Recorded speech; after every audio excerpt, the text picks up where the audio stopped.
Salut à tous, c'est Hugo, on se retrouve aujourd'hui sur Tester pour tester la Roccat Lua et le clavier Roccat ESQ.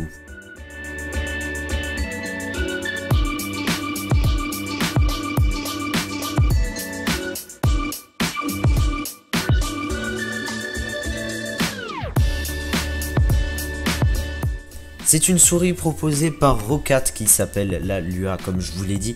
Donc elle est pas chère du tout, elle est livrée avec son tapis de souris ou non, c'est selon celle que vous prenez. Elle a plusieurs boutons programmables comme vous allez le voir sur le logiciel qui est fourni avec. Comme vous pouvez le voir, on peut régler la vitesse du pointeur de souris. On peut aussi régler la vitesse du double clic. Et on peut régler le vertical scroll speed, donc la vitesse où vous allez monter et descendre. Ensuite on peut régler la lumière, donc si ça clignote ou non. Les plusieurs touches qu'il y a, bon le mieux c'est de laisser comme ça, après vous faites comme vous voulez. Vous pouvez choisir quelle main vous êtes, gaucher ou droitier. Cette souris me satisfait amplement, sachant que je ne suis pas un grand gamer. Donc elle me suffit largement, je trouve que la texture qu'il y a dessus, c'est doux, c'est super bien. Le tapis qui est fourni avec, il me suffit très largement aussi, pour à peu près une trentaine d'euros. C'est plutôt un bon prix, un bon point positif. Elle a un assez long câble, ce qui peut être pratique.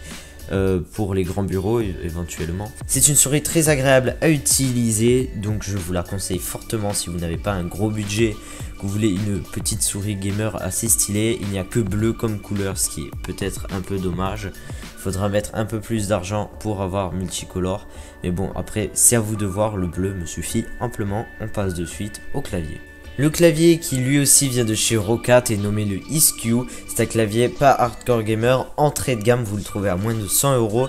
C'est du plastique, mais ça fait très bien l'affaire, j'ai envie de vous dire. Le rétroéclairage est seulement en bleu. On a 5 touches programmables sur la gauche, M1, M2, M3, M4, M5. On a plusieurs profils qu'on peut choisir en bas. Vous pouvez bien sûr modifier les touches que vous voulez sur ce clavier. Tout ça grâce au logiciel qui lui aussi est encore fourni avec, ce qui est un gros point positif. Pour le prix, franchement, c'est bien de la part de Roccat. Donc vous voyez très rapidement qu'on a plein de touches qu'on peut modifier.